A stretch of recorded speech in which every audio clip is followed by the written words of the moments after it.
the prophets of a brave new world, captains of industry, have visions grand and great designs, but none have room for me.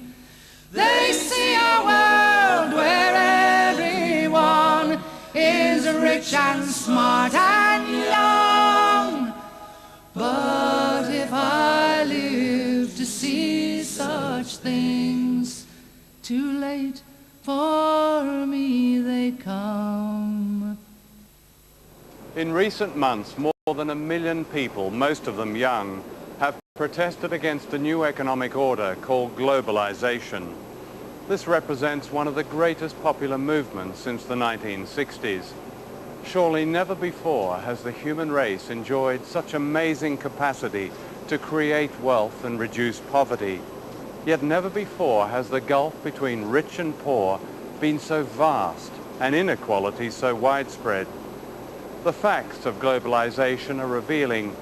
A small group of powerful individuals are now richer than most of the population of Africa. Just 200 giant corporations dominate a quarter of the world's economic activity. General Motors is now bigger than Denmark. Ford is bigger than South Africa. Unseen by shoppers in the high street, the famous brands of almost everything from running shoes to baby clothes are now made in very poor countries with cheap labor, at times bordering on a form of slave labor.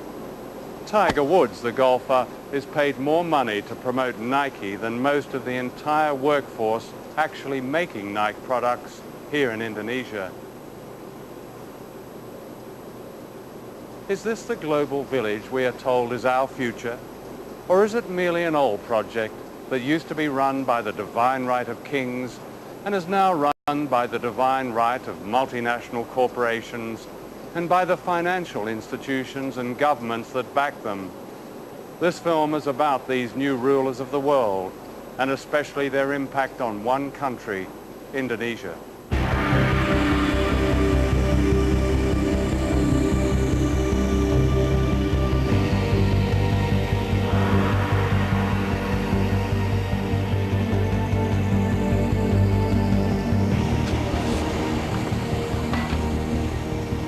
Indonesia is where the old imperialism meets the new. This is a country that should not be poor. It's rich in almost everything.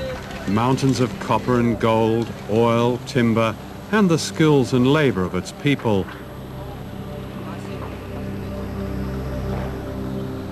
Colonized by the Dutch in the 16th century, Indonesia was plundered by the West for hundreds of years, a debt that is yet to be paid back.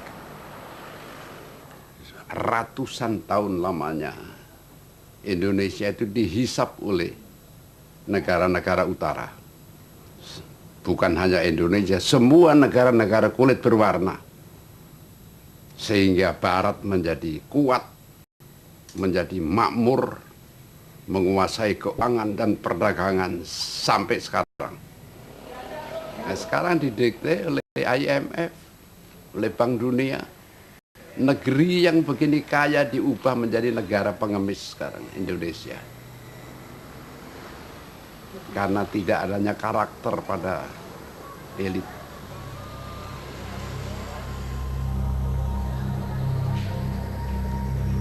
Globalization is used by its champions to suggest a coming together of people of all races, of all countries, and it will relieve poverty, it will distribute wealth. What we're actually seeing is precisely the opposite processes in train, that the poor are becoming markedly poorer, while the very wealthy are becoming staggeringly wealthy. And here are some of the staggeringly wealthy. This is a wedding in Jakarta of the Indonesian elite. Two merchant families are being united.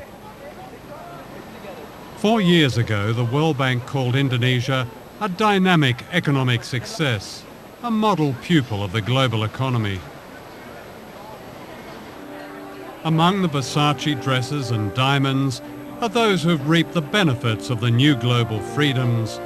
Freedom to watch money make more money, In this respect, they could be any nationality.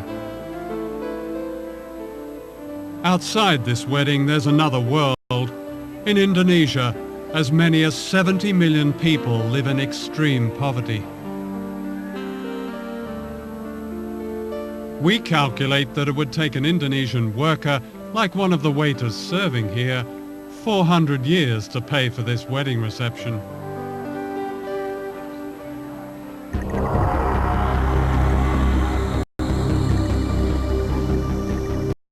Less than 5 miles away is the backyard of the global economy, the site of the dynamic success you don't see.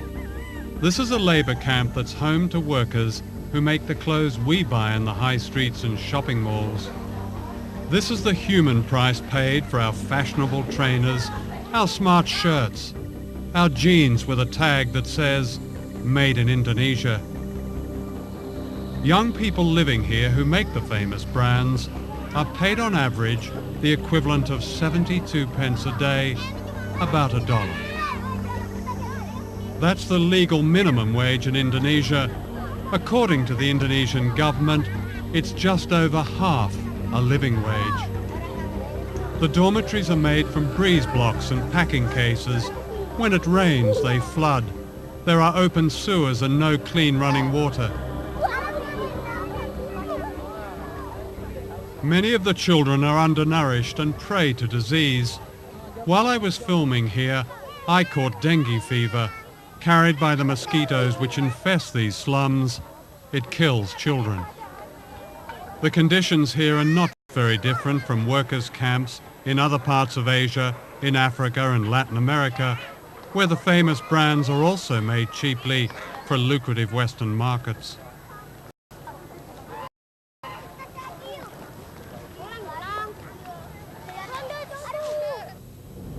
And this is where they work, in what is called an economic processing zone, which means a vast area of sweatshops.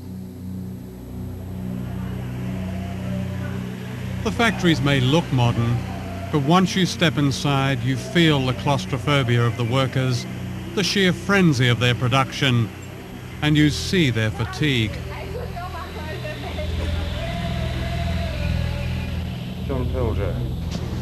Posing as fashion buyers, we film secretly in this factory. The factories are owned by Taiwanese and Korean contractors who employ cheap labor to make the products of famous brands such as Nike, Reebok and Adidas. We looked at one famous brand, Gap. The working conditions we found are by no means the worst. So you do Gap, of course. You do lots of Gap. And I mean the quality control of Gap, I think, is excellent. In the future, We found more than 1,000 mostly young women working crowded together under the glare of strip lighting in temperatures that can reach 40 degrees centigrade. The only air conditioning is upstairs where the bosses are. Working hours can vary and can be increased dramatically when an urgent export order has to be met. We surveyed 5 factories regarded as typical, and I interviewed workers from all over Jakarta. You work a 24-hour shift with just a couple of breaks, and then 2 hours later you start another shift. So in effect you work a 36-hour shift. Saya kerja long shift tuh dari jam 7.30 sampai pagi lagi 7.30, pas terakhirnya sore jam 18.30. Are you given any choice? Nggak bisa. What would happen if you refused to do this 24-hour shift? Ya mungkin ada hukuman, tapi belum pernah menolak sih. Jadi takut aja. On these long 24-hour shifts, do you recall what labels you were packing? Kebanyakan Gap sama On Levi. Do any of the people from the Gap company ever visit your factory? Sering. Do they ever ask you about or investigate the working conditions, your working conditions? Dulu pernah ada, tapi di personal itu anaknya tuh udah dikontak duluan gitu, udah nggak boleh ngomong yang salah gitu, harus sesuai omongan dari personal dia. What did they tell you to say? Ya misalkan nggak bilang lembur longsip, terus pokoknya tidak boleh membuka rahasia perusahaan, tidak boleh menjelek-jelekan perusahaan. This is what the Gap company calls a code of conduct. In response to criticism, famous global brands like Gap have come up with these codes. They say the idea is to set standards and protect workers, but how effectively is it enforced? You have to come to Indonesia to really realize what codes of conduct means, and that it is almost useless to exercise or to implement code of conduct here in this country, because this government is always campaigning cheap labor here in Indonesia to attract the foreign investment, and codes of conduct cannot do anything about that. And because Indonesian workers is already very poor, and the rate of unemployment here is very, very high, so that people will work whatever kind of work they have, or how much they paid, they will still work. The Gap company stipulates a maximum working week of 60 hours. It says workers may refuse overtime without any threat of penalty. Are there people who do extraordinary shifts, like much more than 12 hours, even up to 24 hours? Ada, kemarin QC juga ya finishing itu dari jam 8 sampai jam 12 malam. Dari jam 12 malam karena dengan alasan ini mesti diekspor. Kondisi mereka berdiri, dari jam 8 sampai jam 12 itu berdiri, nggak ada duduk. 16 hours standing. Iya. Is that common? Kalau ekspor yang ini, ekspor harus selesai targetannya tanggal sekian, mesti. Is the Gap Code of Conduct displayed in the factory? Pasang sama sekali, bahkan peraturan perusahaan pun tidak ada yang dipasang di tingkatan pabrik. Nggak ada. Nggak usah kode etik. Peraturan di dalam perusahaan itu nggak pernah dilihatin dengan kami, apalagi kode etik dari suatu barang. These boxer shorts were made in one of the factories we investigated. Before we left London, we bought a pair at a Gap store in Oxford Street for £8. Out of that £8, an Indonesian worker gets less than 4 pence. It's the same for running shoes that sell here for £100. Out of that £100, a worker gets around 40 pence. That wouldn't even buy the laces. Ya kami kaget, benar-benar ya. Oh ternyata kami dalam satu celana ini kami bisa menguntungkan pengusaha begitu banyak, apalagi ribuan celana. Sehari minimal kami harus menghasilkan 3.000 celana. Itu minimal. Last year, the chief executive of Gap earned more than $5.5 million. The profits of Gap were $1.38 billion, and this is typical of many companies. In order to protect the workers in this film, we have not named the factories we investigated.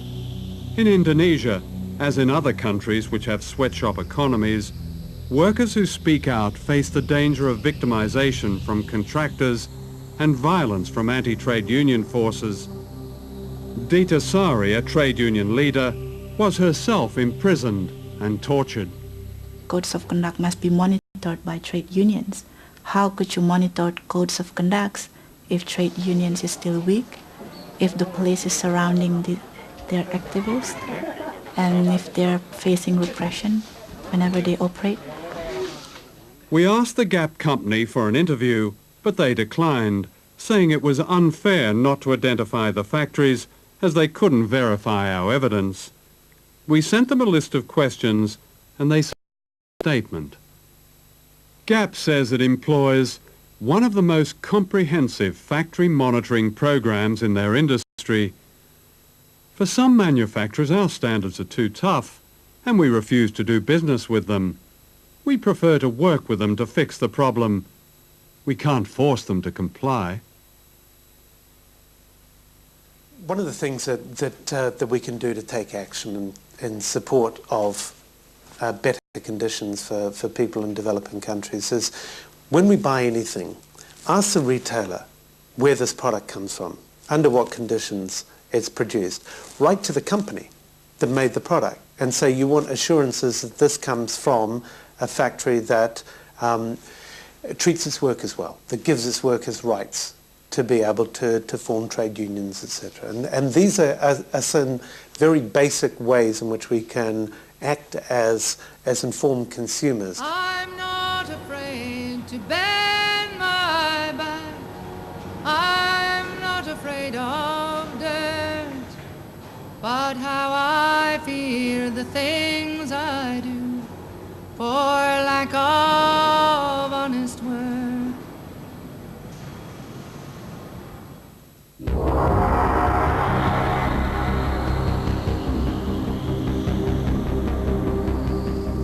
Globalization in Asia has a secret history. The great sweatshops and banks and luxury hotels in Indonesia were built on the mass murder of as many as 1 million people, an episode the West would prefer to forget. But many people here have not forgotten. In recent years, people all over the country have begun searching for the remains of loved ones murdered when General Suharto seized power in the mid-1960s, aided by the United States and Britain.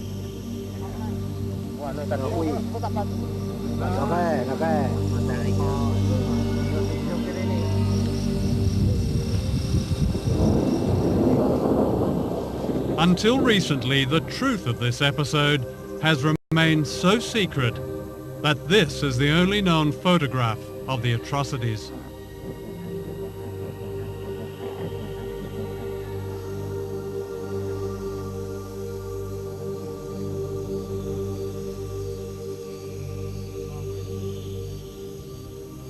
One day in early 1985, a gang of thugs entered this school in Jakarta and beat to death the headmaster. He was suspected of being a communist. His murder was typical of the slaughter of more than 1 million people, teachers, students, civil servants, peasant farmers. Described by the CIA as one of the worst mass murders of the 20th century, the origins of this terrible episode have been covered in mystery. Certainly it brought to power General Suharto. But what is now emerging is the extent to which he was secretly backed by the United States and Britain and by Western business leaders. Within a year of the bloodbath, Indonesia's economy was effectively redesigned in America, giving the West access to vast mineral wealth, markets and cheap labor, what President Nixon called the greatest prize in Asia. To Western business, the great value of General Suharto was that he succeeded in getting rid of the founder of modern Indonesia, Ahmed Sukarno, a nationalist who believed in economic independence for his people. He kept the great Western corporations out of Indonesia and threw out their agents, the World Bank and the International Monetary Fund. It was only when one of his generals, Suharto, seized power that the door was open to Asia's greatest prize. When the Suharto regime came in after the putsch, they were able to make a lot of the fact that they were calling the IMF and the World Bank back in. They were going to rescue them, you see, and British propaganda in particular made a lot of this. You know, the IMF was decent, and it was going to bring order, and everything was going to be lovely in the Indonesian garden. And as I say, a British diplomat still alive has said to me that was very much a part of the deal. Britain and the United States secretly conspired to back General Suharto. The American ambassador assured him that the US government is generally sympathetic with and admiring of what the army is doing.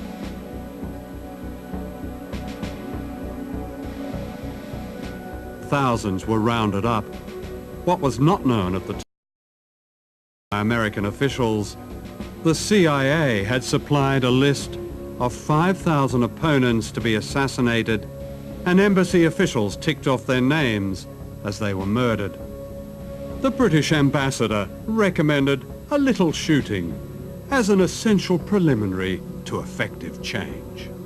In the first few days, the British sources in particular purported not really to know what was going on. Of course they knew what was happening. I mean, there were bodies being washed up on the lawn of the British consulate in Surabaya. There were bodies floating all over the Malacca Strait and so forth. A man called Hadibroto, a lieutenant colonel or something, was anxious to take some troops, Indonesian troops, from the east coast of Sumatra, from the northeast coast of Sumatra, to east and central Java, so that they could take part in what we now know was this terrible Holocaust, really. He found a Panamanian ship, and the ship sailed with the troops down the Malacca Strait, escorted by 2 British warships. So the British were directly involved in, as what you describe, as a Holocaust? Well, I would count that some sort of involvement, wouldn't you? The American press reported these events not as a crime against humanity, but in terms of their economic advantage to the West. Time magazine called them vengeance with a smile, and the West's best news for years. Others described a gleam of light in Asia. The seeds of globalization were planted in the bloodbath. In 1967, the Time Life Corporation sponsored a conference in Switzerland that planned the corporate takeover of Indonesia. It was attended by the most powerful businessmen in the world, such as David Rockefeller.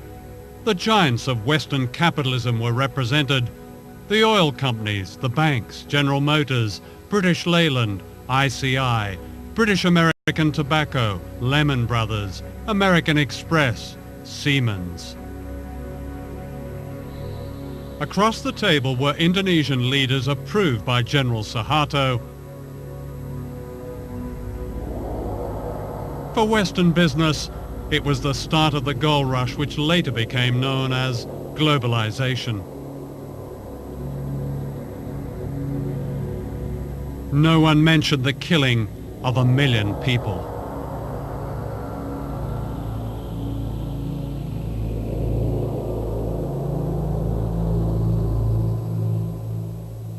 I've never, ever heard of a situation like this for any country, where global capital essentially holds a meeting with state and hammers out the conditions of their own entry into the country. The conference went on for 3 days. The first day was when the Indonesians spoke and essentially made their case. They divided into 5 different sections on the second day. Sectoral meetings, mining in one room, food services, light industry in another, banking and finance in another, Chase Manhattan was there, and simultaneously they hammered out policies that were going to be acceptable to these global investors on a sector-by-sector basis, with each of the people going around the table saying, this is what we need to see, this, and they basically designed the legal infrastructure for investment in Indonesia.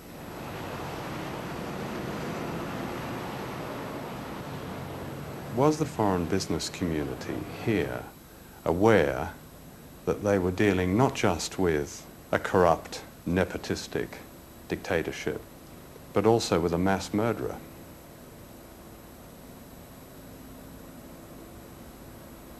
That's a very general question. Well, no, it's quite specific, actually. I mean, mass murder is mass murder.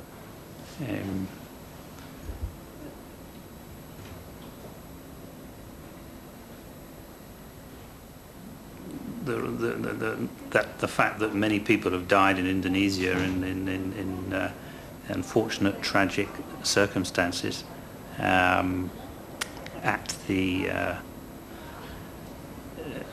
directly or indirectly as a result of the previous regime, is hugely unfortunate. Whether if foreign investment had not been here, that would have prevented in any way those events occurring. Nobody has perfect vision on what might have been.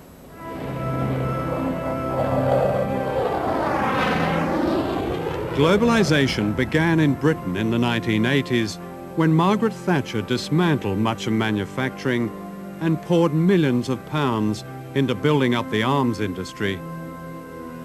Indonesia became an important British arms market, and General Suharto was sold everything lethal, from fighter aircraft and missiles to warships and machine guns. Unknown to the British public, millions of pounds went to the dictator in export credits. In other words, a large part of his arms bill was paid by the British taxpayer. So important was Suharto as a business partner that the mass murderer was welcomed to London by the Queen.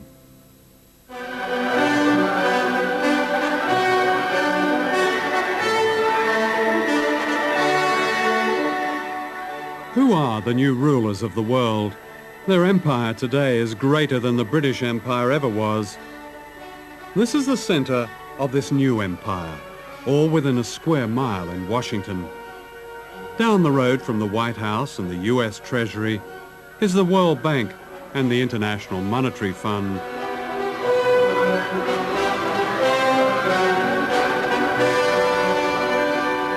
These two bodies are the agents of the richest countries on earth, especially the United States. The World Bank and the IMF were set up near the end of World War II to rebuild the economies of Europe. Later, they began offering loans to poor countries, but only if they privatized their economies and allowed Western corporations free access to their raw materials and markets. Debt has really been used as an instrument in order for the IMF and the World Bank to get their policies implemented in many developing countries. And we're into a situation now where the poorest countries are in a cycle, a vicious cycle of poverty. They can't get out. And the kind of debt cancellation that's been given still will not allow them to get out of this poverty trap. It's not a question of debt forgiveness, because actually many of the debts were incurred under pressure from the international institutions or were given in collusion with governments which weren't acting in the interests of their people. Let me ask you, do you know the difference between Tanzania and Goldman Sachs? Tanzania is a country that has a gross national product of $2.2 billion and shares it between 25 million people. Goldman Sachs is an investment firm which has annual profits of $2.2 billion and shares them among 161 partners. That's the world we're living in now.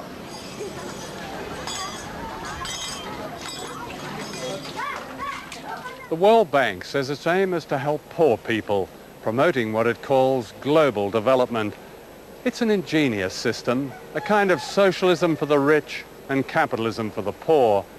The rich get richer on running up debt, cheap labor, and paying as little tax as possible, while the poor get poorer as their jobs and public services are cut back in order to pay just the interest on debt owed by their governments to the World Bank. Here in Indonesia, where most people are poor, the handouts to the rich have been extraordinary, to say the least.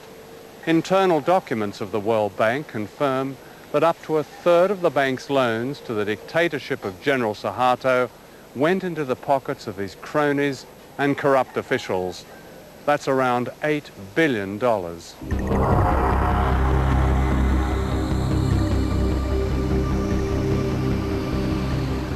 Globalization means that capital, big money, can be moved anywhere at any time without warning.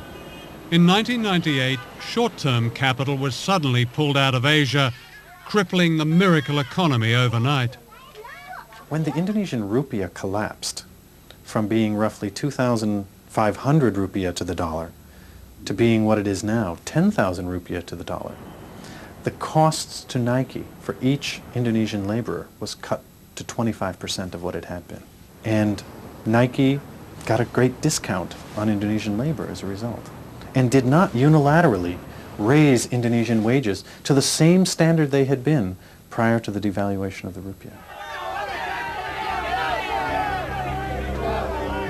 With the economy collapsed and Indonesia on the verge of revolution, Suharto was forced to step down, having already stolen an estimated $15 billion.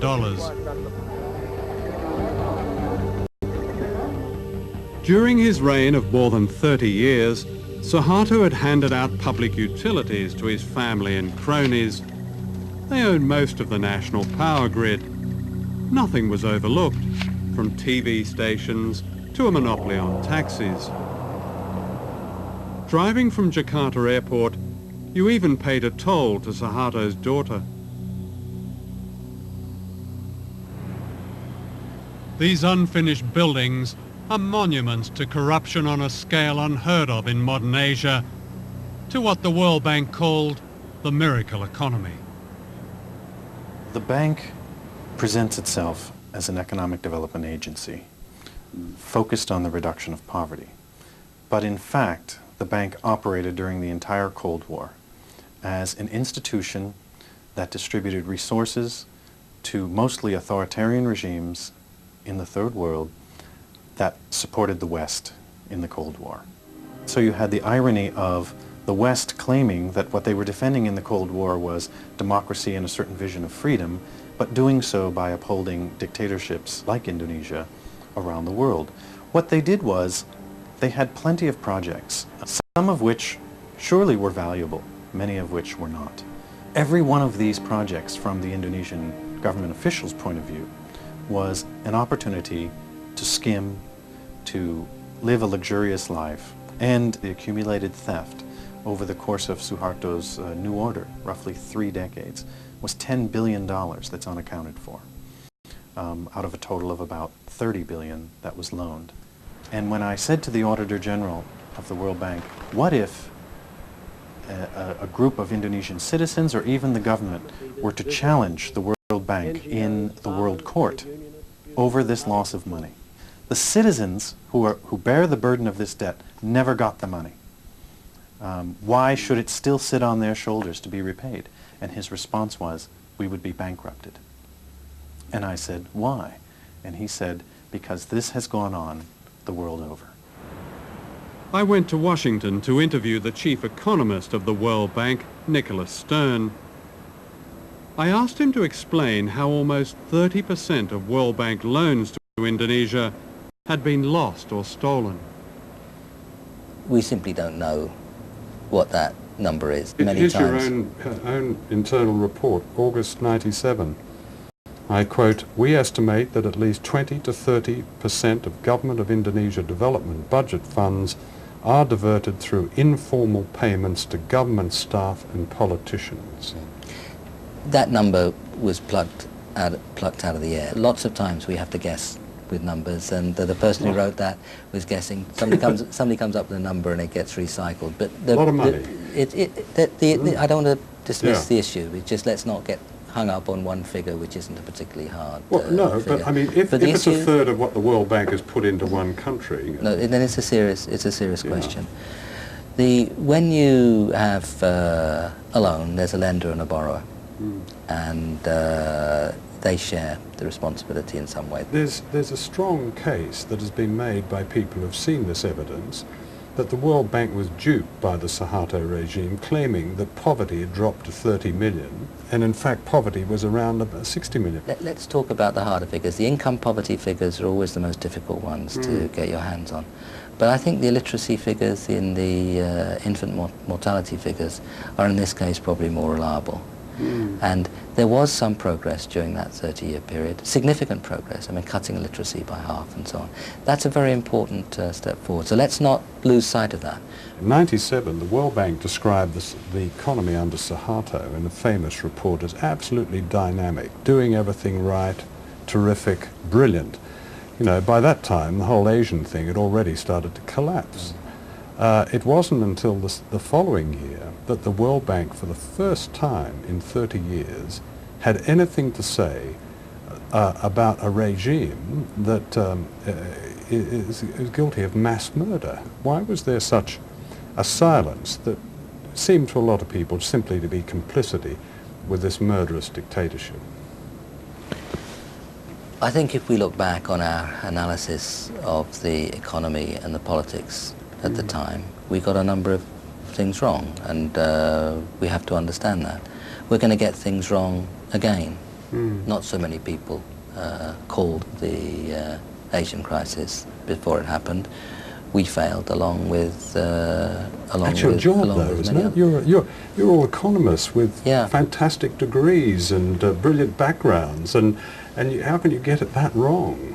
We're going to get it wrong some of the time. I think non-economists get it wrong a lot more often than economists. But this isn't a precise game, and there are going to be a number of occasions in the future where we get things wrong too.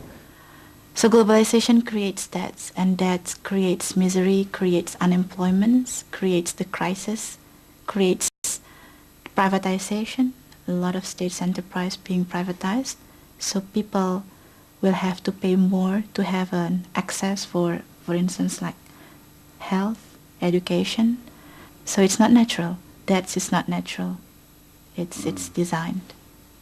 So in effect, the money stolen by the Suharto family is being repaid. Yeah.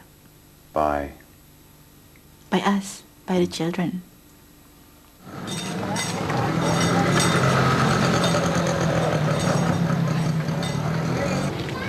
Every day, more than $100 million is transferred in debt repayments from the poorest countries on earth to the richest.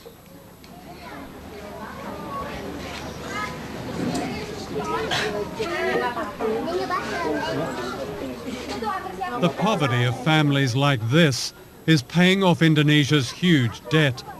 The conditions of the IMF's latest loan include a reduction in subsidies on certain fuel and food. Half this man's monthly wage of less than £40 goes on medical treatment for his children who suffer from a serious blood disorder. As prices go up, he cannot even afford the special drugs that keep them alive. Keadaan anak saya yaitu yang pertama dia menderita sakit. Jadi tiap bulan dia harus transfusi darah. Jadi kalau seandainya nggak transfusi darah, dia tiap akhir bulan itu pucat kayak sekarang contohnya. Bibirnya udah pada putih dua-duanya. Jadi akhir bulan itu mesti harus transfusi darah. Itu udah pasti. Pusingnya bukan kepalang. Ya kalau seandainya saya sakit gitu nggak bisa masuk kerja, ya udah apa boleh buat. Paling kita bisa cari pinjaman buat berobat anak gitu. Nanti setelah kita kerja lagi baru kita bayar gitu. Kita cicil. Udah mandi kok Mbak Sis. Kalau seandainya gitu ya, barang-barang naik, sedangkan UMR gaji gitu naiknya nggak seberapa, ya kita otomatis ya kita serahin diri sama Tuhan aja deh. Mungkin yang jelas mungkin berobat pun kayaknya nggak bisa. Jadi kita pasrah apa adanya. Sebab gimana kalau kita paksain untuk harusnya setiap pagi anak-anak kasih teh manis, sekarang enggak. Susu juga enggak. Ya paling kita bisanya teriak sama pemerintah, ikut lewat FNPBI begitu. Kita tuntut pemerintah dengan supaya naikin UMR 100%. Yang penting sekarang kan alhamdulillah bisa ketemu buat berobat. Biar walaupun kita makan pakai ikan asin, tapi udah alhamdulillah. In the global economy, one American corporation dominates the world trade in food grains, while almost half the world's population, like this family, attempt to live on less than $2 a day.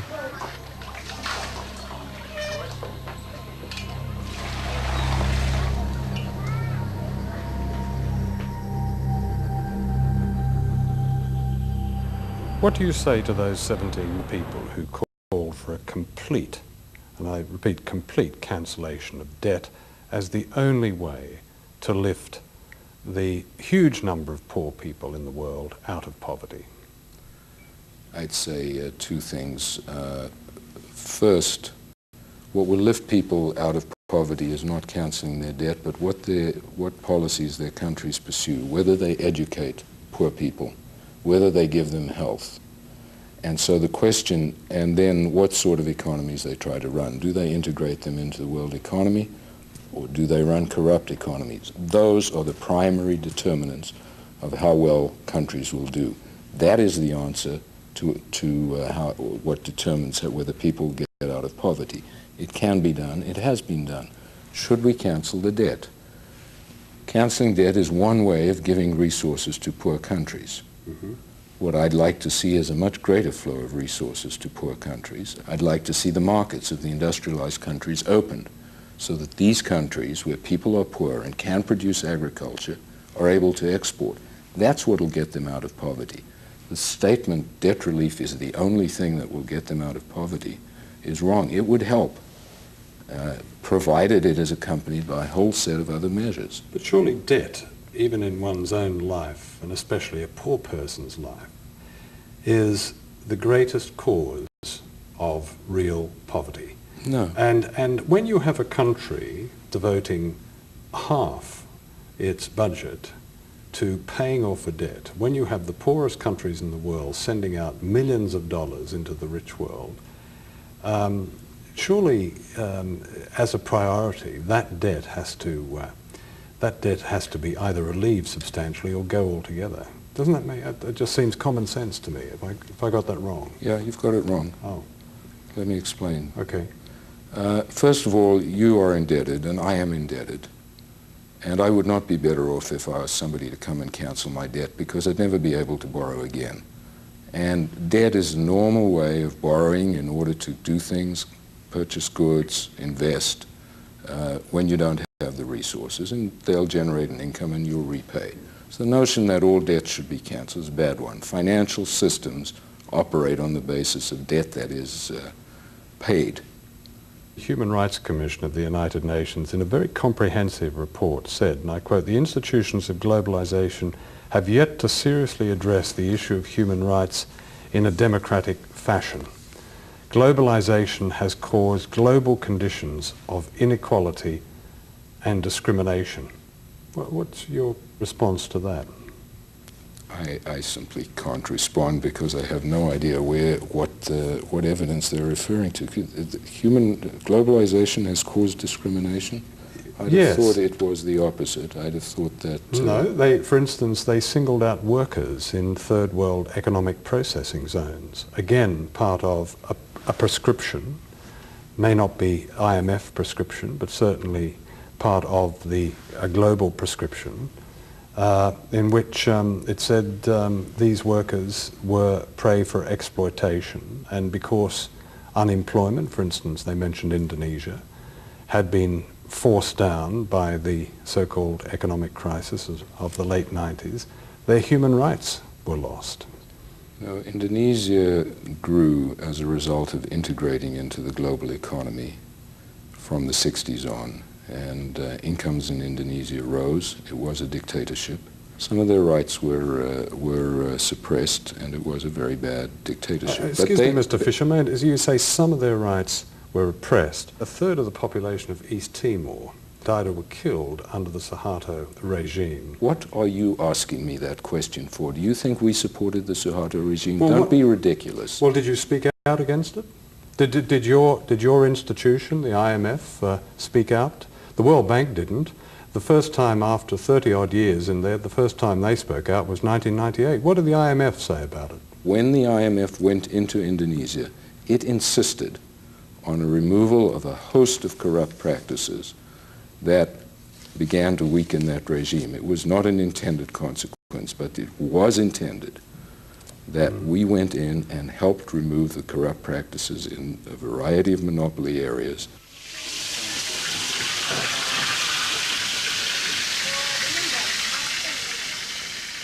And because now the government, as recommended by the IMF, has already cutting off a lot of subsidies, not only oil and electricity, but also water and education and subsidies in agriculture.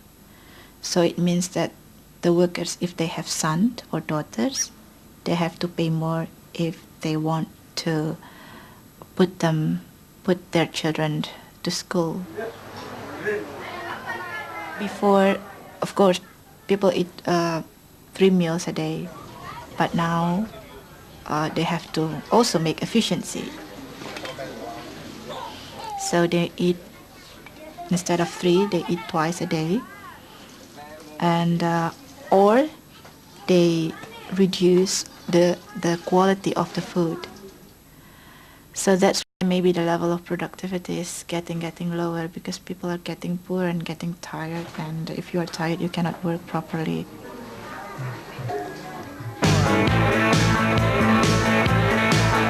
You know capitalism is a lovely law.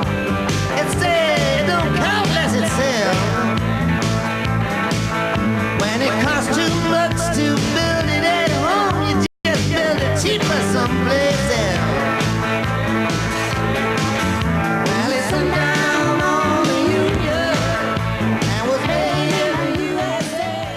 2 years ago, thousands of protesters from all over the world converged on the American city of Seattle, where the World Trade Organization was meeting. This was news because it happened in America. And yet throughout the world, in Africa, Latin America, Asia, a deeper movement against globalization has been growing for years. But this is not considered news. On every continent, millions of ordinary people have protested against the power of the IMF and the World Bank and the imposition of Western power. People have marched and petitioned against privatization, against selling off their water, against turning their farms into suppliers for the dinner tables of the rich. Now the protests have spread to Western countries, from Seattle to Melbourne, London to Genoa. The coverage of these events follows a pattern. It seems it's only news when there's violence, even when the great majority of the protesters are peaceful. In contrast, the violence of the economic policies they are protesting about is seldom news. In the weeks and days leading up to May Day in London, the police and the government orchestrated a propaganda campaign. The aim clearly was to alienate the public from the demonstrators by representing them collectively as violent and by suppressing the very issues that have public support. The limits of tolerance are passed when protesters, in the name of some spurious cause, seek to inflict fear, terror, violence and criminal damage on our people and property. To Tony Blair, the rich getting richer and the poor getting poorer is a spurious cause.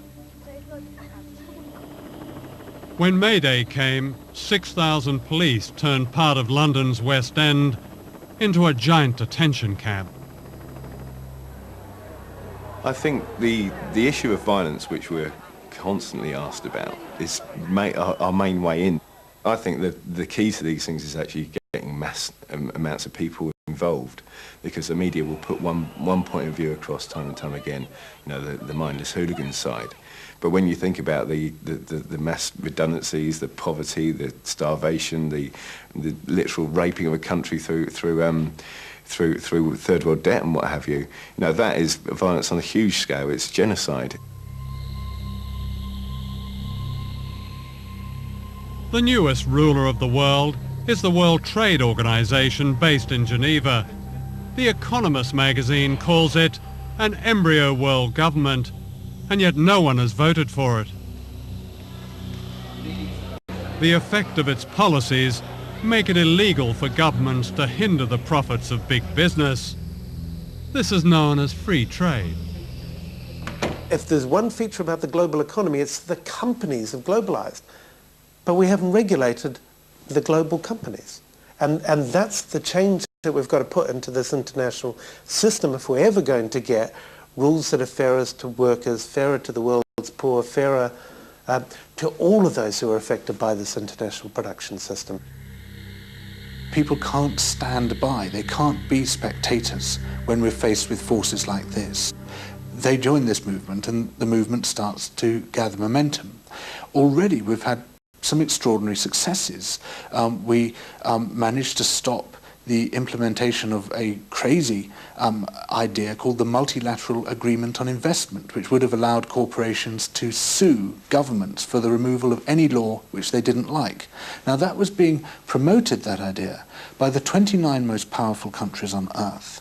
It was being promoted by all the major multinational corporations and all the big institutions such as the World Trade Organization.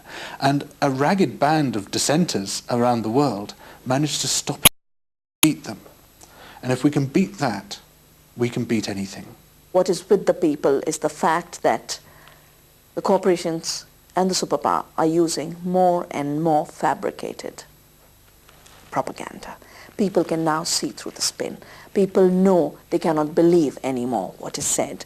And the people are starting to withdraw their support. They're starting to say, no, a government that only protects the Pepsi and the Coke and the McDonald's is not our government. In rich countries like Britain, globalization is well advanced. The disastrous selling off of the railways and the creeping privatization of everything from healthcare to air traffic control.